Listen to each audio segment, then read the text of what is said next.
Boa noite. Que grande bênção nós temos em chegar para adorar o nosso Deus, cantar louvores, pensar em Sua palavra, termos comunhão uns com os outros. Tudo isso é muito precioso para nós que servimos ao Senhor. Vamos meditar inicialmente nos 6 primeiros versos do Salmo 139. Salmo 139, versos 1 a 6. Senhor, Tu me sondas e me conheces. Sabes quando me sento e quando me levanto, de longe percebes os meus pensamentos.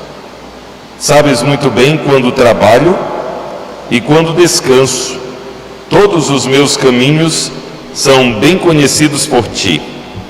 Antes mesmo que a palavra me chegue à língua, Tu já a conheces inteiramente, Senhor. Tu me cercas por trás e pela frente e pões a Tua mão sobre mim. Tal conhecimento é maravilhoso demais e está além do meu alcance. É tão elevado que não o posso atingir. Esse talvez é um dos salmos mais belos do Saltério. E nesse salmo a soberania de Deus ela é ressaltada no fato de Deus saber todas as coisas. Ele é onisciente. O salmista reconhece que nem mesmo a palavra lhe chegou à boca, mas Deus já sabe. E antes mesmo que ele pronuncie, Deus já sabe. Ele reconhece também que Deus está ao seu redor de uma forma infalível. Quando ele pensa em todas essas coisas, no verso 6, nós lemos: tal conhecimento é maravilhoso demais e está além do meu alcance. É tão elevado que não o posso atingir. Assim é o nosso Deus, grande, exaltado, majestoso, soberano, onisciente. Vamos, tendo isso em mente, vamos, depois da oração, vamos cantar o primeiro cântico hoje à noite. Te agradeço. Vamos orar? Davi, você ora. Senhor nosso Deus, Senhor nosso Pai, agradecemos mais o dia que o Senhor nos deu. Agradecemos por esse culto que está iniciando. Agradecemos por poder realizá-lo ao Senhor. Pedimos que o Senhor venha estar abençoando, o Senhor venha estar com louvor, com o pregador da noite. Que tudo que fazemos aqui hoje seja para a honra e glória do Teu santo nome. Isso pedimos e agradecemos em nome de Jesus. Amém. Amém. Esse cântico é te agradeço. Eu acho que todos nós conhecemos ele bem. Vamos cantar bem forte, como algo que sai da nossa alma. Te agradeço.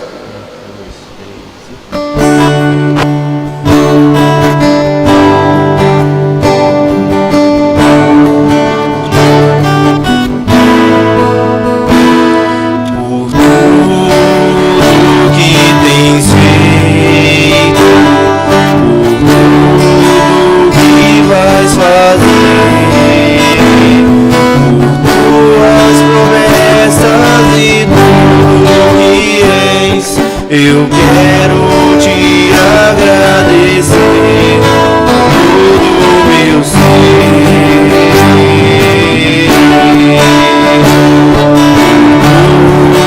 Tudo que tens feito, tudo que vais fazer, por tuas promessas e tudo que és. Eu quero te agradecer todo o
penso que nós temos muitos motivos para sermos agradecidos.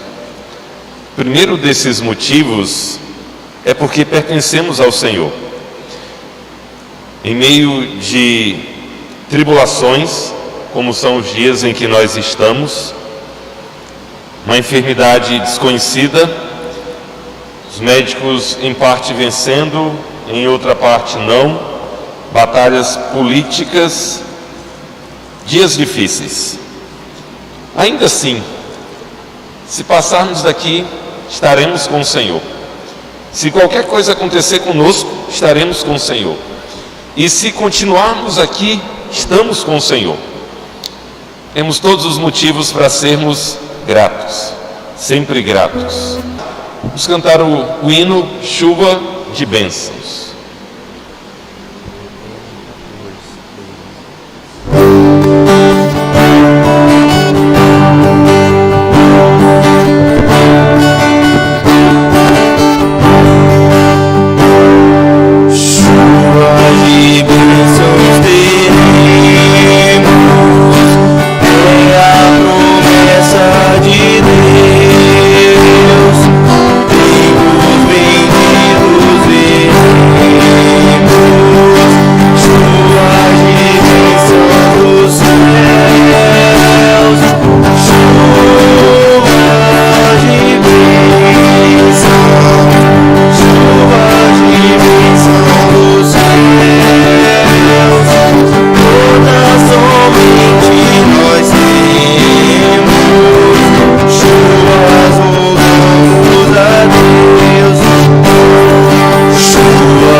Amém. Gotas somente nós temos, chuvas rogamos a Deus. Os escritos ligados a avivamento normalmente são um reconhecimento de que Deus já agiu e pode agir de modo muito, muito poderoso, gracioso. E normalmente esses períodos são iniciados com orações. E as orações são algo do tipo: Senhor, o que temos visto são gotas, o que nós queremos são chuvas vindas do céu. Em alguma medida, esse hino que cantamos reflete isso. Irmãos, vamos já de imediato abrir nossas Bíblias para 1 João 5. Vamos ler dos versos 1 a 5. Primeira Epístola de João 5, versos 1 a 5.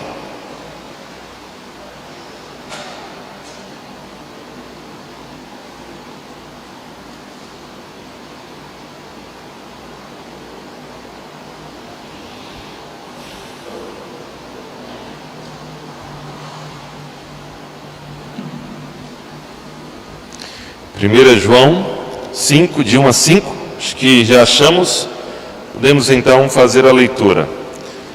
Todo aquele que crê que Jesus é o Cristo é nascido de Deus. E todo aquele que ama o Pai, ama também o que dele foi gerado.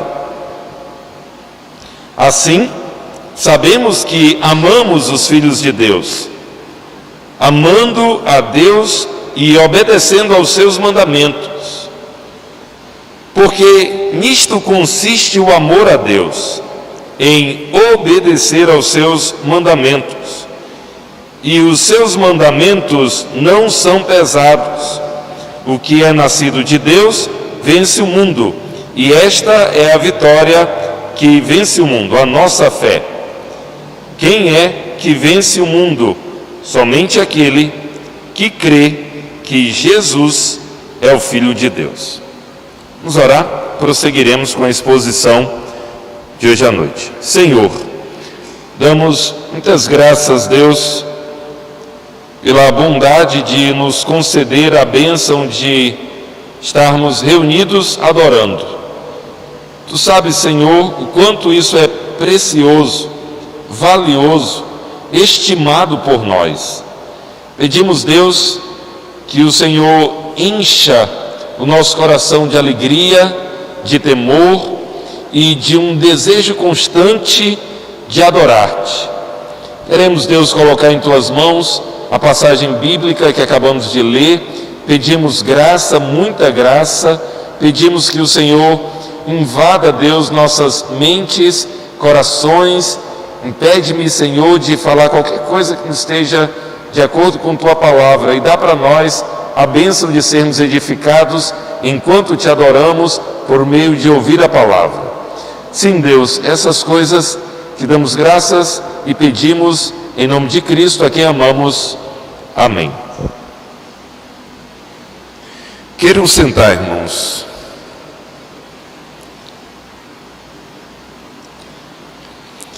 Primeira João, nesses primeiros versículos, nós temos mais uma vez uma passagem cristológica. João, ele apresenta concentrações de conteúdo. Estava lendo pelo menos duas obras que chamaram a minha atenção sobre 1 João. Primeiro, uma abordagem feita pelo Andreas Kostenberg, e em segundo lugar, um outro irmão nosso, com uma espécie de introdução de todo o Novo Testamento, apontam três ênfases em João, na primeira carta. Uma ênfase ligada ao tema do amor, uma segunda ênfase ligada ao tema dos mandamentos ou da ética, e ainda uma ênfase voltada para a pessoa de Cristo, uma ênfase cristológica.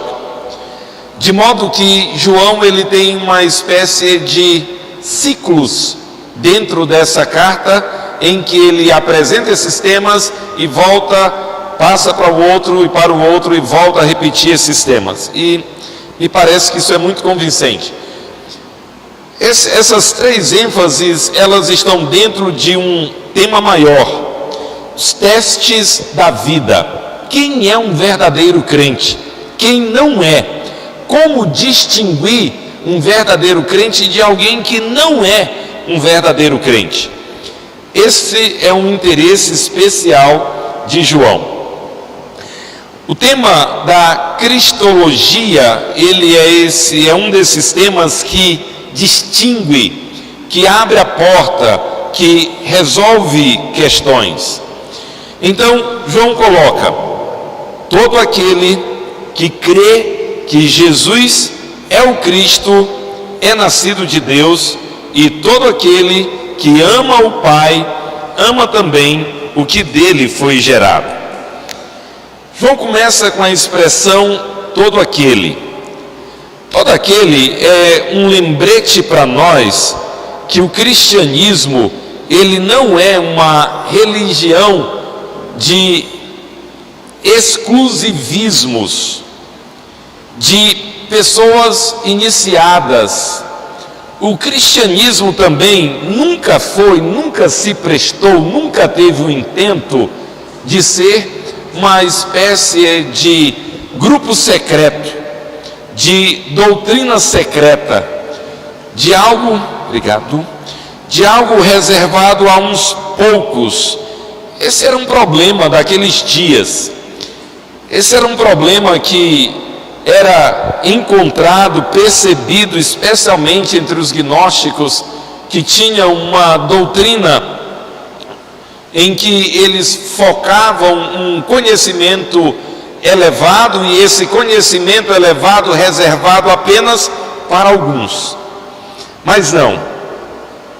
Tanto João como o Novo Testamento insiste na ideia de todo aquele. É aberto para todos. Todos devem ouvir. Todo aquele que crê que Jesus é o Cristo. Passamos para um outro assunto que João aborda muito: todo aquele que crê, todo o que tem fé, todo aquele que coloca a sua confiança em Jesus.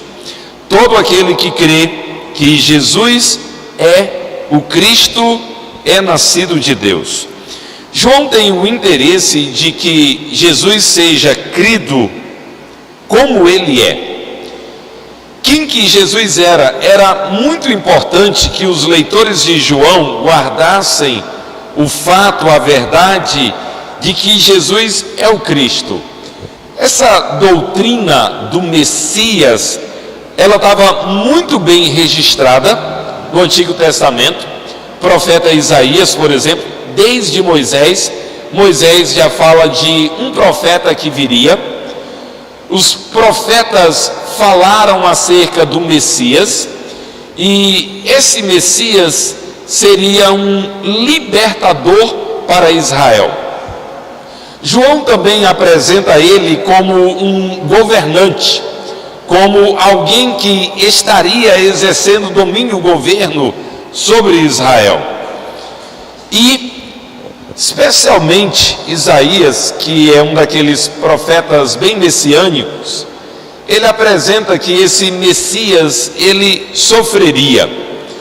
E o que nós temos nos judeus dos tempos de Jesus é que eles esperavam um Messias que não sofreria. Essa ênfase, ela ganhou espaço no período que a gente chama de intertestamentário. Nesse período eles escreveram vários livros, e nesse período foi enfatizado um Messias que libertaria Israel. Esse Messias seria poderoso, esse Messias traria a vitória sobre Roma, mas esse Messias não sofreria. Então, o Messias que eles conceberam era um Messias libertador, mas um Messias sem sofrimento.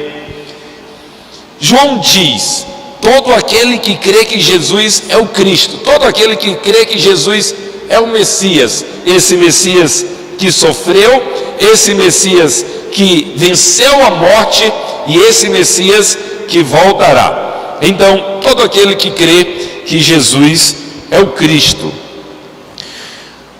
João lidava com oponentes, ou uma espécie de levante contra o cristianismo, em que esses mestres, eles diziam, um deles, chamado Cerinto, ele disse que Jesus, ele era um homem normal, e que o Cristo tinha entrado nele por ocasião do seu batismo e que o abandonou quando ele estava cravado na cruz, porque Deus não poderia morrer. Então, Cerinto foi esse mestre gnóstico que concebeu um Cristo muito estranho daquele Cristo que era pregado pelos apóstolos. E a insistência dos apóstolos é que a fé deles estaria adequadamente firmada se eles crescem no Jesus que eles, os apóstolos, estavam anunciando.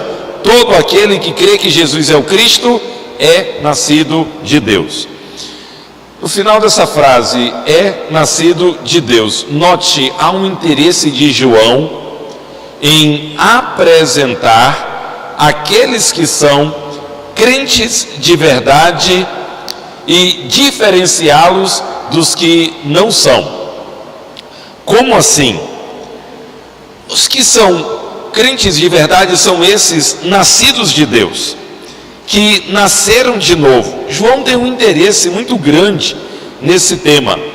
Esse nascido de Deus diferencia quem teve uma fé salvadora de quem não teve uma fé salvadora. Não é simplesmente confessar Jesus. Não é isso que diferencia alguém que é salvo de verdade de alguém que não é salvo de verdade. Então, alguém que confessa Jesus Cristo como Messias, ele é alguém que nasceu de novo. Irmãos, enquanto eu particularmente leio as palavras de João, eu lembro de pessoas que eu já conheci, pessoas que eu conheço e que algum tempo atrás elas manifestaram com os seus lábios uma fé em Jesus, e essa fé nele era uma fé momentânea, circunstancial, uma fé que, quando vieram lutas, tempestades, tais pessoas abandonaram. Eu tenho, por exemplo, pessoas que eu conheci e quando as lutas começaram a se multiplicar no seu casamento, pessoas que em outro tempo tiveram uma fé aparentemente bonita e verdadeira, depois parece que não via mais sentido e não tinha mais graça no cristianismo, em andar com o Senhor. Outras pessoas, incrivelmente, estavam durante um tempo atribuladas financeiramente e pediam a Deus que tivessem dias melhores nas finanças, que resolvessem seus problemas, que tivessem mais recursos, e depois que resolveram seus problemas, não tinham mais interesse nas coisas do Senhor. Outras pessoas com problemas ligados à saúde, estando com a enfermidade séria, pediam oração porque queriam ver o seu problema resolvido. Com o problema resolvido, não tinha mais graça em andar com o Senhor. É muito estranho a gente pensar nessas pessoas, porque durante algum tempo elas tinham aparentemente uma fé verdadeira. E depois de certas circunstâncias, elas não tinham mais interesse em andar com o Senhor. Então, essa fé era verdadeira só durante um tempo. Essas pessoas, no final das contas, não eram nascidas de Deus. Eu acho que esse é o ponto que é tão importante. Pessoas que são nascidas de Deus, elas têm certas características, e esse é o propósito de João. Pessoas que nasceram de novo, pessoas que provaram de todas essas coisas que fazem de alguém que é nascido de Deus, elas não desistem de caminhar com o Senhor motivadas pelas circunstâncias, sejam circunstâncias adversas, ou seja, a conquista daquilo que tais pessoas queriam. E ainda, essas pessoas, elas não são motivadas a andar com o Senhor, não apenas por suas circunstâncias, mas também pela fé que professam. Então, como que nós podemos distinguir alguém que é nascido de Deus? Alguém que é nascido de Deus não é alguém que vem num culto e chora. Não é alguém que chega, por exemplo, em um culto de oração e diz: irmãos, orem por mim, eu estou tendo uma luta muito grande com o meu marido. E aí, e está ali, e nos compadecemos. Mas com o passar do tempo, as coisas do cristianismo não fazem mais sentido para tal pessoa. Ou ainda, pessoas que talvez até se encontram presente nos cultos, mas aquilo que concebem como cristianismo não diz respeito ao cristianismo histórico, ao cristianismo verdadeiro. E a peleja de João leva em conta duas coisas. João constantemente, primeiro, é uma fé que se manifesta adequada no Senhor Jesus e uma compreensão de quem Jesus é. Ele aqui ainda vai dar mais informações, mas uma fé que, além de ter um credo correto, é uma fé também acompanhada de ações corretas. Então sigamos. João diz: todo aquele que crê que Jesus é o Cristo é nascido de Deus. Esse é o grande interesse de João. E todo aquele que ama o Pai, ama o que dele foi gerado. Tema do amor, mais uma vez, João dizendo: todo aquele que ama o Pai. O amor em João, nós já falamos em outras passagens, ele se expressa em ações que demonstram esse amor. Por exemplo, João falou que alguém que diz: eu amo a Deus, mas ele vê o seu irmão padecendo necessidade e está ao seu alcance fazer algo por seu irmão e não faz, João disse: como pode ser dito que tal pessoa ama a Deus?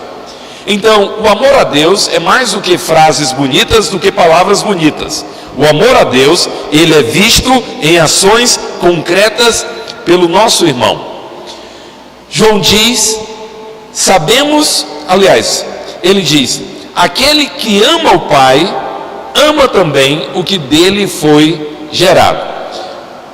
É importante ter em conexão a fé no Senhor Jesus e esse amor pelo Pai, sendo também um amor expresso pelo Senhor Jesus. Essa expressão final, ama o que dele foi gerado, é uma referência ao Senhor Jesus, e é uma expressão que inclusive nos faz pensar naquela doutrina cristã, a doutrina da Trindade. Quando nós pensamos nas pessoas da Trindade, o Pai é não gerado e não procedente, o Filho é gerado, eternamente gerado. Na linguagem dos teólogos, a ideia de eternamente gerado é para tirar qualquer tipo de ideia, qualquer tipo de concepção que Jesus em algum momento foi feito, em algum momento foi criado. O gerado é que ele veio do Pai, mas existe eternamente. Pai, Filho e Espírito existem eternamente. Essa é uma linguagem para expressar a filiação de Jesus.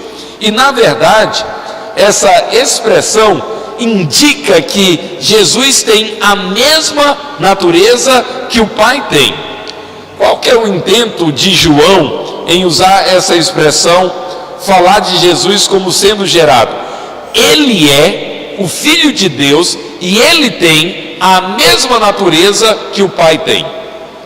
Jesus tem o propósito de não deixar, João tem o propósito de não deixar qualquer dúvida acerca da natureza de Jesus. Ele prossegue: assim, sabemos que amamos os filhos de Deus, amando a Deus e obedecendo aos seus mandamentos. João prossegue tocando na tecla: assim sabemos que amamos os filhos de Deus, amando a Deus e obedecendo aos seus mandamentos. Nesse momento, João parece que ele inverte, quando ele coloca: assim sabemos que amamos os filhos de Deus. João, ele toca constantemente na temática de amar a Deus, e esse amor a Deus sendo visto no amor que temos uns pelos outros.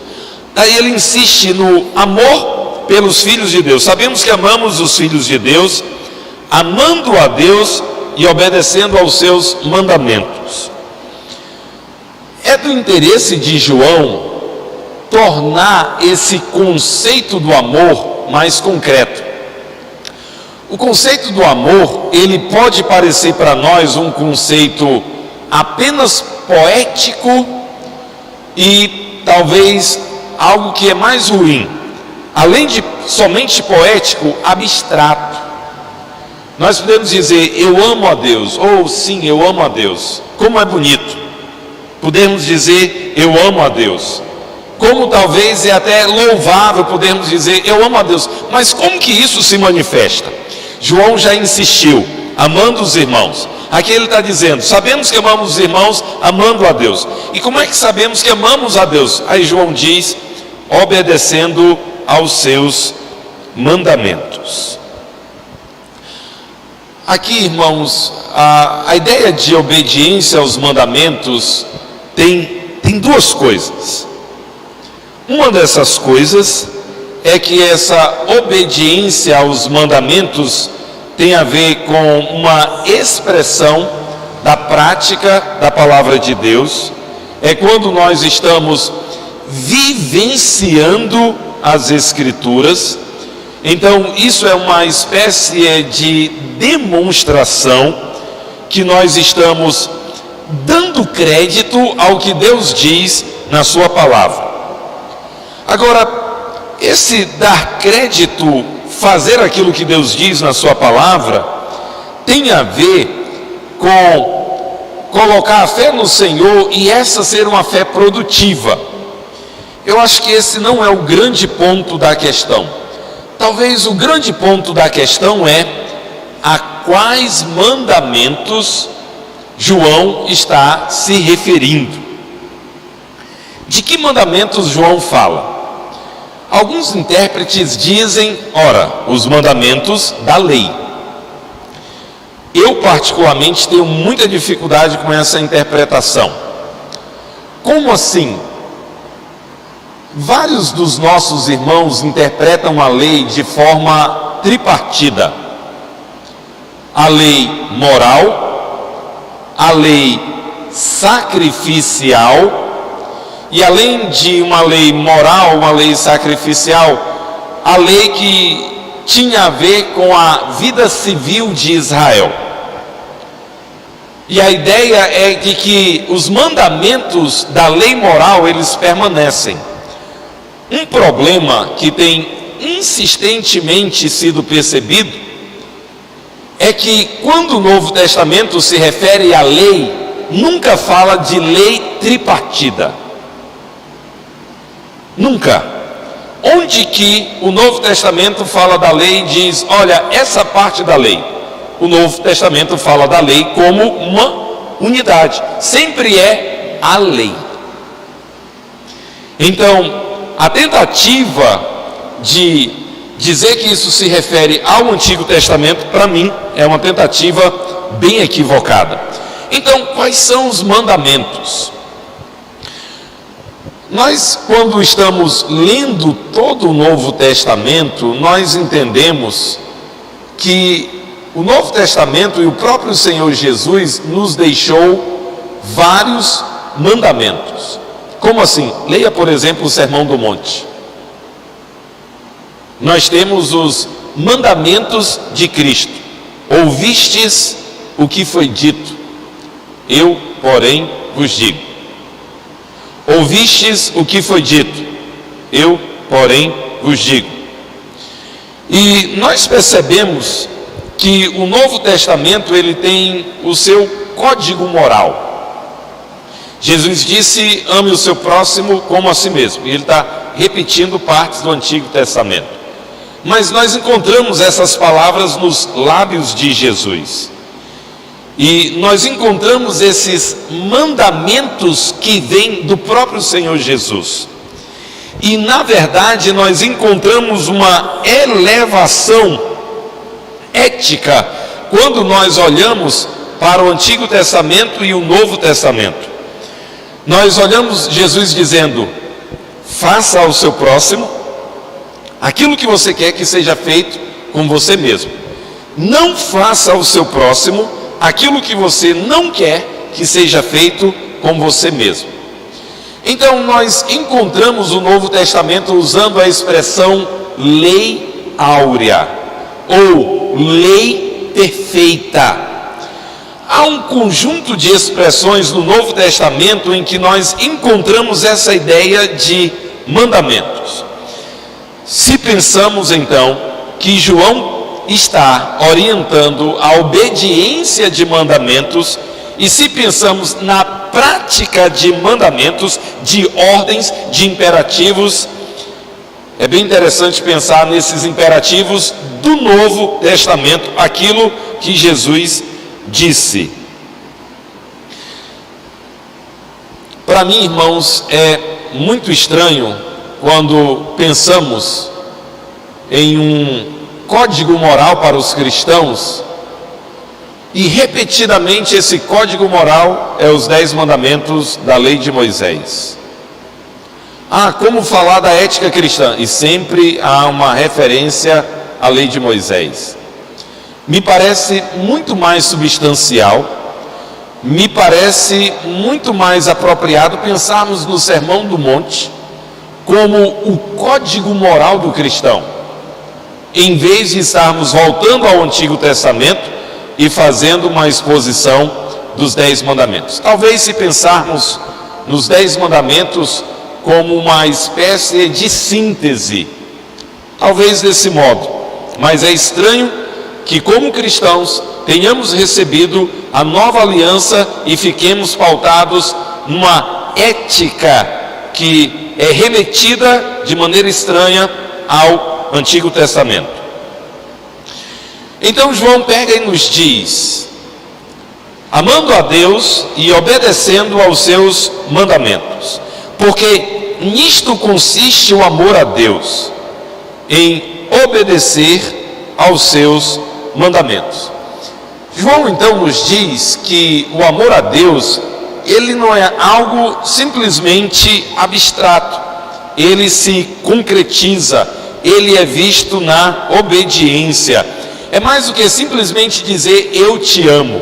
E também é totalmente estranho quando pessoas vivem com uma vida totalmente entregue ao pecado e sempre tentam atenuar a sua vida de pecado dizendo: mas a Bíblia diz que nós devemos amar, a Bíblia diz que nós devemos amar uns aos outros e viver pautados nesse amor. O amor simplesmente não é uma indicação de que aceitamos as pessoas ou que elas estão entre nós fazendo todas as coisas que sempre fizeram. Não há como justificar uma vida carregada de pecados com essa ideia de que nós amamos. O amor então tem esse aspecto concreto de ser visto nas ações que estão de acordo com o que Deus requer de nós. E os seus mandamentos não são pesados. O que João traz para nós agora é que a moralidade cristã, ela é uma moralidade que está ao nosso acesso. Irmãos,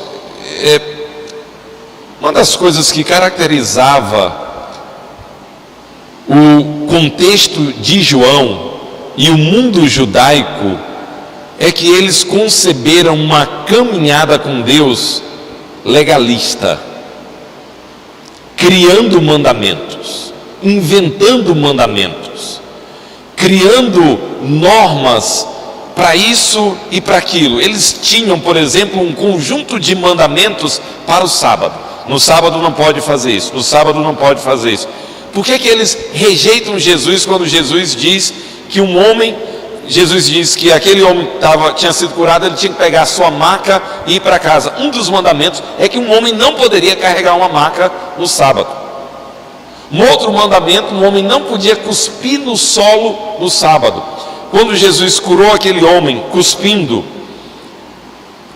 transformando em lodo a saliva com o pó e passando nos olhos do homem, do cego que ele havia curado, mandou ele se lavar no tanque, aquilo não podia ser feito no sábado. Eles criaram um monte de mandamentos com o zelo de ser obediente ao Senhor na guarda do sábado. Na verdade, eles criaram mandamentos que Deus nunca tinha tensionado que eles criassem ou que fizessem. Por causa do legalismo deles, inventaram um monte de coisa que tornaram a caminhada com Deus algo pesado, algo que era um grande fardo. Quando Jesus acusou os fariseus, dizendo que eles eram hipócritas, que colocavam fardos sobre os homens, mas que eles mesmos não queriam mover esses fardos, ou não se esforçavam com um dedo para mover esses fardos e fazer aquilo que estava de acordo com os mandamentos que eles criaram, que eles inventaram, que eles mantinham, Jesus disse que eles eram hipócritas por causa disso. Colocaram fardos sobre os homens que eles não tinham como levar. E os seus mandamentos não são pesados. O que é nascido de Deus vence o mundo. E esta é a vitória que vence o mundo, a nossa fé. João insiste nesse momento que o que é nascido de Deus. Lá em cima, no versículo 1, ele já disse quem é que é nascido de Deus. Todo aquele que crê que Jesus é o Cristo é nascido de Deus. Aí nesse verso 4, o que é nascido de Deus vence o mundo. Quem crê que Jesus é o Cristo é nascido de Deus. O que é nascido de Deus vence o mundo. E esta é a vitória que vence o mundo, a nossa fé. Há um interesse de João em também manifestar que nós cristãos temos a afronta desse mundo, e esse mundo ele se levanta contra nós de diversas formas. Se levanta contra nós com ideias falsas, com doutrinas falsas, com acusações falsas e também com uma religião falsa. Houve o interesse do Senhor Jesus em distinguir os seus discípulos do mundo. Se você lê o Evangelho de João, Jesus está lá naquele sermão do cenáculo, já no seu momento de partida, ele quer animar os discípulos, e o desejo dele, do Senhor Jesus, é que eles soubessem que ele, Jesus, ele havia vencido o mundo. Lá em João 16, no verso 33, Jesus está animando a eles e está dizendo que eles deveriam ter bom ânimo, porque ele, Jesus, tinha vencido o mundo. E em João 17, naquela oração, Jesus disse que não está orando pelo mundo, que orava por eles, pelos seus discípulos e também por aqueles que haveriam de crer. Então, o próprio Senhor Jesus já havia ensinado que havia uma espécie de luta e de antagonismo entre aqueles que são dele, entre aqueles que são nascidos de novo e o mundo. E esse antagonismo, irmãos, uma vez que ele se levanta de diversas formas, nós cristãos precisamos estar bem conscientes de que a nossa fé é o que vence o mundo. O que é nascido de Deus vence o mundo, e aquilo que no final das contas se manifesta como uma vitória sobre o mundo é a nossa fé. Bem, o mundo ele vai se levantar contra nós, porque o mundo não aprova a nossa fé. O mundo vai se levantar contra nós propondo um outro caminho, propondo uma fé que parece ser a fé verdadeira, mas que no final das contas não é. Teve um tempo que eu fui estagiário no Banco do Brasil, e foi num período que eu era novo convertido, e eu lembro que nesse período, talvez era o período que eu fui mais evangelista. Era o período que eu acho que eu falava do evangelho para minha sombra. Se eu tivesse na dúvida que tinha alguém perto, e era um assunto muito recorrente. E eu lembro que na bancada que eu exercia as minhas atividades, era um setor que tinha 9 bancadas, tinha lá também uma jovem, e ela era uma jovem que tinha certa espiritualidade. Ela era católica, ela fazia parte de uma comunidade renovada. Lá em Fortaleza, nesse período, tinham muitas comunidades renovadas, e ela gostava desses assuntos. E eu lembro que algumas vezes eu vi uma porta aberta para falar do Evangelho, para falar da salvação em Jesus. E algumas vezes ela ouviu de bom grado, depois de algum tempo não. E depois de algum tempo, se eu tocasse nesse assunto, a única palavra que saía da boca dela era: nossa, mas você é muito fanático, você é muito fanático. O mundo, ele não vai ter apreciação pela nossa fé, ele não vai bater palmas. Na verdade, ele vai se mostrar contrário, ele vai se mostrar resistente, ele vai se mostrar antagônico. Especialmente quando a nossa fé, nós apresentamos o Evangelho em Cristo, que as pessoas devem se arrepender dos seus pecados e crer somente no Senhor Jesus. E essa fé, ela é uma fé transformadora. Eu não sei quanto a você, pessoas já chegaram para mim e perguntaram: como que é lá na sua igreja? O que a sua igreja acha dos homossexuais? Uma vez uma mulher perguntou isso para mim. Ela disse que tinha atrações muito fortes pelo sexo oposto. Na verdade, estava indo num psicólogo, porque tinha muita dificuldade de aceitar isso, mas já tinha entendido que era isso que ela era na verdade, e era desse modo que ela seria. E uma curiosidade dela era: como que é lá na sua igreja? E eu disse: olha, uma coisa que você precisa entender é que a fé verdadeira, ela é uma fé que nos transforma. E logo no início da conversa ela: nossa, então a sua igreja é uma daquelas igrejas que não aceita homossexuais. Não é que a igreja não aceita apenas homossexuais, é que a igreja de Jesus, a igreja verdadeira, ela rejeita não apenas o homossexualismo, o lesbianismo, ela rejeita também que a pessoa seja mentirosa, ela rejeita também que a pessoa seja adúltero. Pode ser um heterossexual, se é um adúltero, se é alguém que vive mentindo, se é alguém que vive fazendo negócios errados, se é alguém que não se adequa àquilo que a Escritura diz que nós devemos ser, se é alguém que não tem prazer nos mandamentos.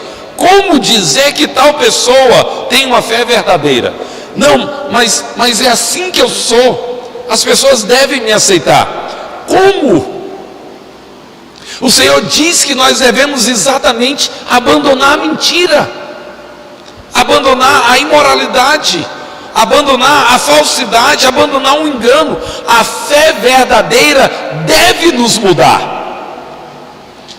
Pessoas que não desejam uma fé que as muda, não encontraram o Cristo da Bíblia, porque o Cristo da Bíblia, ele nos leva a ter uma vida diferente, uma vida transformada, vencendo, seja que pecado for, seja que pecado for. Quando nós anunciamos isso para as pessoas, elas nos aplaudem. Não, o mundo não ama a fé verdadeira. O mundo, na verdade, é antagônico. E se nós insistimos em anunciar essa mensagem, consequentemente, recorrentemente, nós vamos ser chamados de fanáticos, de retrógrados, de religiosos, fajuntos e um monte de outras coisas. Mas na verdade, irmãos, é que os cristãos verdadeiros, eles vão trilhar, mantendo a fé verdadeira. Um dos estudiosos do Novo Testamento, por quem eu tenho bastante apreço, ele tem uma concepção sobre 1ª, 2ª e 3ª João que eu acho muito interessante. Esses inimigos cristãos, que ele chama eles de separatistas, eles estão pressionando essas igrejas a quem João está escrevendo. Aqui em 1 João 2, João fala daqueles que saíram do nosso meio, que não eram dos nossos. Em 2 João, João está enaltecendo o fato de eles andarem na verdade. Em 3 João, João fala de um cara chamado Diótrefes. Esse Diótrefes não recebe os irmãos e fala maldosamente das palavras deles, dos apóstolos. Inclusive, 3 João é apresentado como se os separatistas estivessem assumido uma dessas comunidades para quem João está se referindo. Então, a ideia aqui é que essa religião falsa contra quem João escreve, ou pelo menos acerca de quem João quer preservar as igrejas para quem ele escreve, se portavam fazendo uma pressão à igreja verdadeira, a fim de que os irmãos abandonassem essas crenças. Essa crença em Jesus como Messias, um Messias que é de carne e osso, um Messias que é pré-existente. Não eram crenças que se adequavam no conjunto de crenças desses gnósticos. Então João os apresenta como um mundo e como aqueles que faziam uma pressão sobre a igreja verdadeira. João nos diz: o que é nascido de Deus vence o mundo. E esta é a vitória que vence o mundo, a nossa fé.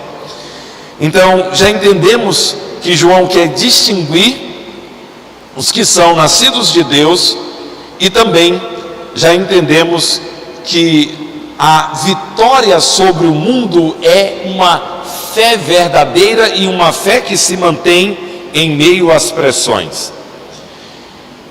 Quem é que vence o mundo? Somente aquele que crê que Jesus é o Filho de Deus. O intento de João, ele é altamente cristológico, cristocêntrico e soteriológico. 3 palavras que são não tão comuns, mas são palavras que resumem qual que é o propósito de João. Quem é aquele que vence o mundo? Então João, veja bem, talvez você está dizendo: Cleiton, será que a gente não está vendo demais? Será que a gente não está vendo o que o texto não está dizendo? O mundo querendo sufocar. João está usando a palavra vence. Vencer tem a ver com batalha, tem a ver com exatamente com esse tipo de pressão, com esse tipo de dificuldade. como se o mundo quer pressionar, encurralar os cristãos para que no final das contas abandonem o seu credo e o seu estilo de vida. Então esse é o intento de João. Quem é o que vence o mundo? Somente aquele que crê, somente aquele que coloca a sua confiança. Aqui a ideia de fé, de crer, é colocar, manter a fé, expressar a confiança em Jesus. E aqui nós temos uma espécie de confissão cristã. Alguém que crê que Jesus é o Filho de Deus. Essa expressão, crer que Jesus é o Filho de Deus, crer que Jesus é igual, é idêntico. A expressão Filho de Deus não quer dizer que Jesus é menor do que Deus. Se você conversar com 5.000, 10.000, 500.000 testemunhas de Jeová, eles vão sempre dizer, Jesus é o Filho de Deus. Eu pergunto para eles, vocês acreditam que Jesus é Deus? Aí eles dizem, ele é um Deus menor, ele é o Filho de Deus. A Bíblia diz que ele é o Filho de Deus. E aí eu pergunto, sim, e o que você entende por Filho de Deus? O Filho de Deus é alguém que se sujeita ao Pai. E eu digo, por que então, quando Jesus disse que era o Filho de Deus, os judeus pegaram em pedra para apedrejá-lo? Daí eles mudam de assunto. Jesus é igual a Deus. A expressão Filho de Deus quer dizer que ele é gerado do Pai, que ele é exatamente igual ao Pai. Há uma unidade de essência entre Pai, Filho e Espírito. São três pessoas distintas, mas um Deus em três pessoas, três que têm a mesma essência, o Pai, o Filho, o Espírito Santo. De modo que, se temos a fé verdadeira, nós cremos que Jesus é o Filho de Deus. Pessoas que não acreditam em Jesus como Filho de Deus não podem ser tidas como pessoas que realmente nasceram de novo, nasceram de Deus. Então, o que João apresenta como esse meio, ou como a prova, nesse teste de que alguém é salvo, é nascido de Deus, é nascido de novo, é apresentar uma fé, e essa fé se manifesta com uma confissão que Jesus é Deus, exatamente como o Pai é Deus. Irmãos, muitas vezes nós pensamos que crente de verdade são pessoas que demonstram uma espiritualidade emotiva, pessoas que expressam, que cantam, que gritam, que pulam. Pensamos que tais pessoas têm uma fé mais viva, uma fé mais intensa, um cristianismo mais legítimo. Na verdade, pensar desse modo é pensar de uma forma muito enganada, muito equivocada. A fé verdadeira, a fé salvífica, ela se manifesta em primeiro lugar em reconhecer a Cristo como Ele é, como Deus homem, 100% Deus, 100% homem. Qualquer pessoa que não reconheça a Jesus como Deus homem, não tem a fé verdadeira. Essa fé verdadeira, ela produz fruto. Ela então se agrada dos mandamentos. Esses mandamentos, conforme João, não são pesados. E na verdade, irmãos, nós entendemos que praticamos esses mandamentos porque o Espírito Santo está em nós e nos conduz a praticarmos aquilo que o Senhor nos manda. Por isso esses mandamentos não são pesados. João então nos diz que ser nascido de Deus tem a ver com vencer o mundo e ter uma fé legítima em Jesus Cristo como Filho de Deus. Meus queridos, eu penso que nós temos algumas aplicações muito importantes a partir do texto que nós acabamos de considerar. Em primeiro lugar, é importante que nós continuemos a levantar a bandeira dos testes da vida. Quem é um verdadeiro salvo? Cada vez mais o cristianismo do século 21 é um cristianismo nominal. É um cristianismo do estilo flor de lis, como o escândalo que nós estamos ouvindo, acompanhando aí pela internet. Pessoas estão dentro da igreja, pessoas levantam a mão, pessoas choram, pessoas gritam, pessoas pulam. Todos pensam que isso é a fé verdadeira. Na verdade, isso pode ser algo simplesmente mascarado de fé verdadeira. No cristianismo nominal, as pessoas fazem parte de uma igreja local, mas nunca nasceram de novo, nunca provaram dessa experiência, nunca entregaram suas vidas ao Senhor Jesus, de modo que passaram por essa transformação. Então é importante nós sabermos que, para entendermos, para diferenciarmos um salvo de alguém que não é salvo, é mais do que simplesmente fazer parte de uma igreja, cantar louvores, levantar as mãos, chorar, rolar pelo chão ou qualquer coisa semelhante. Tem que aparecer em uma fé que a praticidade dessa fé aponta para a legitimidade da crença. Muito bem, na igreja, levanta as mãos, chora, faz isso e faz aquilo, mas quando está lá fora, faz todo tipo de negócio errado. Irmãos, eu fiquei tão envergonhado recentemente. Um amigo meu, pastor, ele estava procedendo no financiamento de um carro, e quando era perguntado a profissão dele, pastor, sabe o que o cara que estava negociando com ele disse?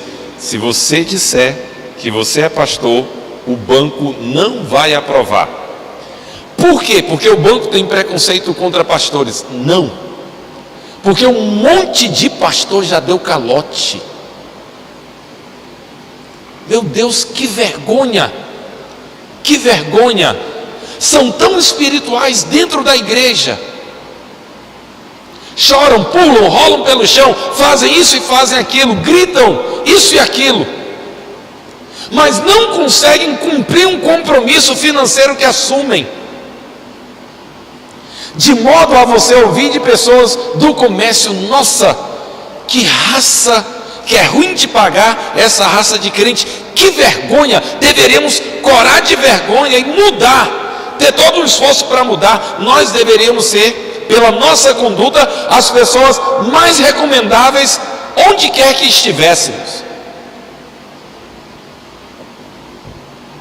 E eu falo isso, irmãos, para que nós tenhamos muita vergonha disso e abandonemos qualquer tipo de conduta que não esteja de acordo com aquilo que a palavra do nosso Deus diz. Mas, além de um cristianismo nominal, irmãos, como em nossos dias, o Jesus que é apresentado é um Jesus estranho. Não é o Jesus da fé ortodoxa, não é o Jesus que os cristãos sempre creram, não é o Jesus que é anunciado pelas Escrituras. É um Jesus que é paz e amor com a comunidade homossexual. É um Jesus que Ele é amor e não importa o meu pecado, tudo no final vai terminar bem. É um Jesus que é comunista. É um Jesus que é travesti. É um Jesus que aceita o que as pessoas fazem, seja a coisa mais sórdida que fizer. E as igrejas que apresentam esse tipo de Jesus acham que são igrejas evoluídas, acham que são as igrejas que agora apresentam-se como um cristianismo que entende as dificuldades das pessoas. Deixe-me dizer, esse não é o Jesus da Bíblia. Elas podem ter centenas e centenas de pessoas, não é o Jesus da Bíblia.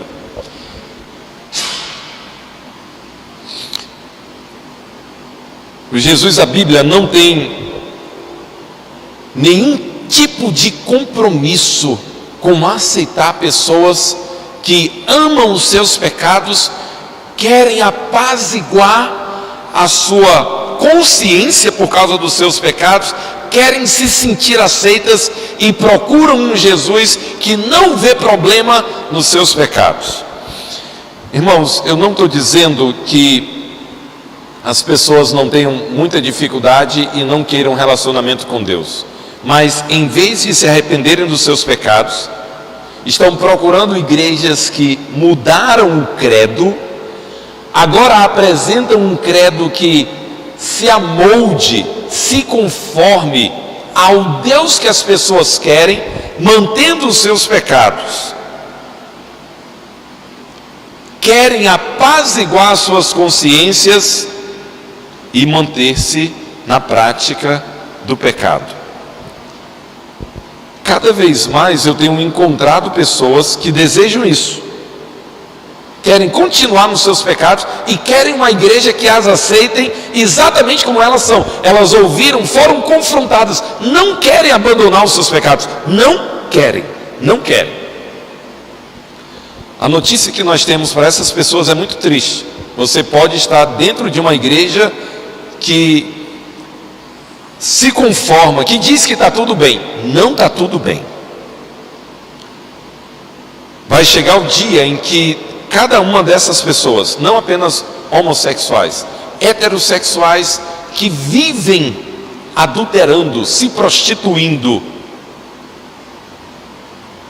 pessoas que fazem parte das fileiras da igreja, que choram, levantam as suas mãos e fazem isso e aquilo, mas se deleitam no pecado, amam o pecado. Chegará o dia em que tais pessoas estarão diante de Jesus e Ele vai dizer: afastem-se de mim, todos vocês que praticam, que vivem na prática da iniquidade, eu nunca os conheci.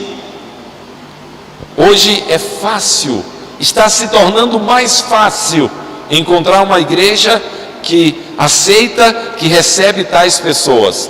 E daqui a pouco essas igrejas, elas vão fazer uma pressão contra as igrejas históricas, ortodoxas, e dizer: a fé de vocês, o credo de vocês, o culto de vocês, aquilo que vocês propagam, na verdade, não é o cristianismo verdadeiro. Como uma pressão para que abandonemos a fé verdadeira e nos voltemos para tais coisas. Esse é o fato, irmãos. Precisamos nos manter com a fé verdadeira, apresentando Jesus como o Cristo que deve ser crido. E as pessoas, se elas têm uma fé verdadeira, as suas vidas serão mudadas, transformadas.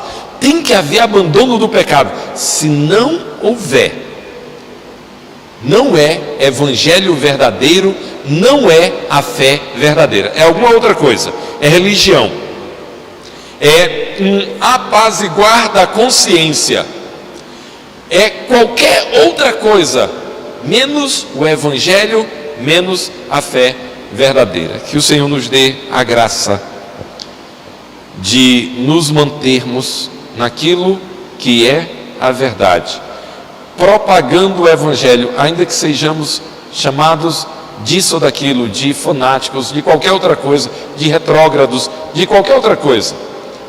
Essa é a nossa parte. Ainda que o mundo nos pressione, ainda que o mundo rejeite, essa é a nossa parte. Que o Senhor nos dê graça, que Ele nos fortaleça, que sigamos anunciando a fé verdadeira. Vamos orar? Senhor, damos graças por essa porção da Tua palavra. Pedimos que ela fique em nossos corações. Pedimos que o Senhor nos dê a bênção de nos voltarmos para Ti quebrantados e que, entendendo Tua palavra, sigamos fazendo aquilo que é a vontade do Senhor. Ajude-nos, Deus. Damos graças, pedimos em nome de Cristo, a quem amamos. Amém. Irmãos,